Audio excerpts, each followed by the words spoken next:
দীর্ঘ প্রতীক্ষার পর বাংলাদেশি কর্মীদের জন্য মালয়েশিয়ার শ্রমবাজার উন্মুক্ত হওয়ার খবরে একদিকে যেমন স্বস্তি ফিরেছে, তেমনি অন্যদিকে সক্রিয় হয়েছে মধ্যস্বত্বভোগী ও দালাল চক্র।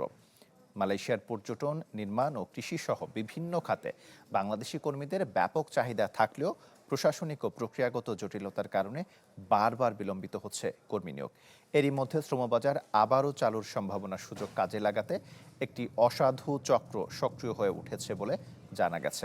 অভিযোগ উঠেছে বিভিন্ন অসাধু রিক্রুটিং এজেন্সি ভিসা নিশ্চিতের আশ্বাস দিয়ে কর্মপ্রত্যাশীদের কাছ থেকে বিপুল অর্থ আদায়ের চেষ্টা করছে। পাশাপাশি নিয়োগকর্তাদের আর্থিক প্রলোভন দেখিয়ে কর্মী নিয়োগের জন্য ফাইল সংগ্রহের চেষ্টা চালানো হচ্ছে।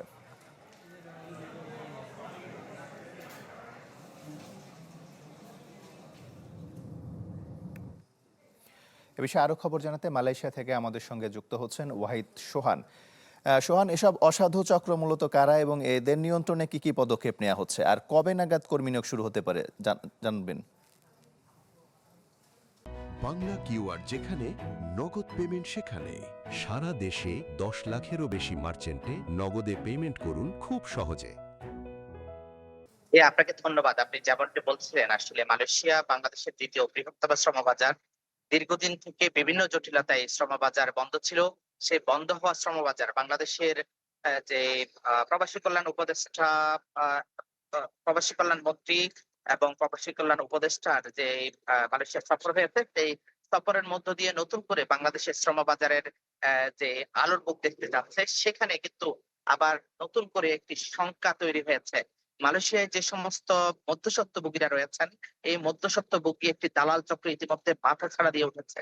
যারা ইতিপূর্বে সেম মালয়েশিয়াতে যখনই শ্রমবাজার শুরু হয়েছে, তখনই এই শ্রমবাজারকে অস্থিতিশীল করার জন্য তারা এখানে বিভিন্ন রকম অর্থের লেনদেন এবং মধ্যস্বত্বভোগিতার মাধ্যমে মালয়েশিয়ায় বাংলাদেশ থেকে আসা ব্যবসায়ীদের সাথে প্রতারণা করা এবং মালয়েশিয়ায় যে সমস্ত বাংলাদেশ কোন যে যে সমস্ত কোম্পানিগুলো রয়েছে, সেই কোম্পানিগুলোকে বাংলাদেশি কর্মী দেওয়ার প্রলোভন দেখিয়ে এখান থেকে বিভিন্ন রকম তারা ফাইল সংগ্রহ করে অ্যাপ্রুভাল করে দেওয়ার নাম করে এবং এখানে কর্মী সাপ্লাইয়ের নাম করে তারা বিভিন্ন রকম অর্থ হাতিয়ে নেওয়ার মতো এই ঘটনাগুলো ঘটিয়ে থাকে।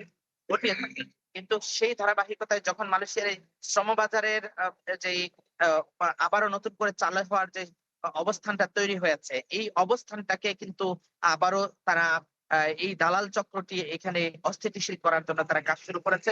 বিশেষ করে আমাদের কাছে বিভিন্ন কোম্পানি থেকে আসা তথ্য অনুযায়ী বাংলাদেশ থেকে আসা কিছু রিক্রুটিং এজেন্সির মালিকরাও কিন্তু তাদের কাছে ডিমান্ড সংগ্রহ করার জন্য তারা কিন্তু এখানে বিভিন্ন জায়গায় ভিসা কেনার নাম করে কিন্তু অর্থ দিচ্ছে। বিভিন্ন কোম্পানির ম্যানেজমেন্টকে তারা কিন্তু এখানে কেনার চেষ্টা করছে। যদিও বাংলাদেশ এবং মালয়েশিয়ার শ্রমবাজার যেটি, এটি হলো বাংলাদেশ এবং মালয়েশিয়ার এমওইউর প্রেক্ষিতে এটি একবারে জিরো কস্টে এবং স্বল্প খরচে কিন্তু এই শ্রমবাজার। কিন্তু এখানে যে সমস্ত মধ্যস্বত্বভোগীরা রয়েছেন, তারা কিন্তু এই শ্রমবাজারকে অস্থিতিশীল করার জন্য তারা এখানে বিভিন্ন রকম অর্থের প্রলোভন দেখিয়ে এই শ্রমবাজারকে আরো যাতে জটিল করা হয় এবং শ্রমিকরা যাতে বেশি অর্থ দিয়ে আসতে হয়, বাংলাদেশের যে সমস্ত ব্যবসায়ীরা রয়েছেন যেমনি ভাবে তাদেরকে মিসগাইড করছে, ঠিক তেমনি ভাবে মালয়েশিয়ায় যে সমস্ত নিয়োগকর্তারা রয়েছে তাদেরকেও কিন্তু এখানে মিসগাইড করার প্রক্রিয়া রয়েছে।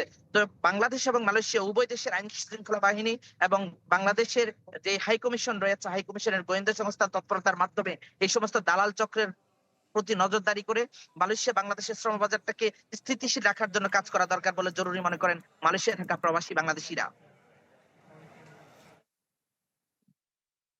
আমাদের সঙ্গে যুক্ত হয়েছিলেন ওয়াহিদ সোহান।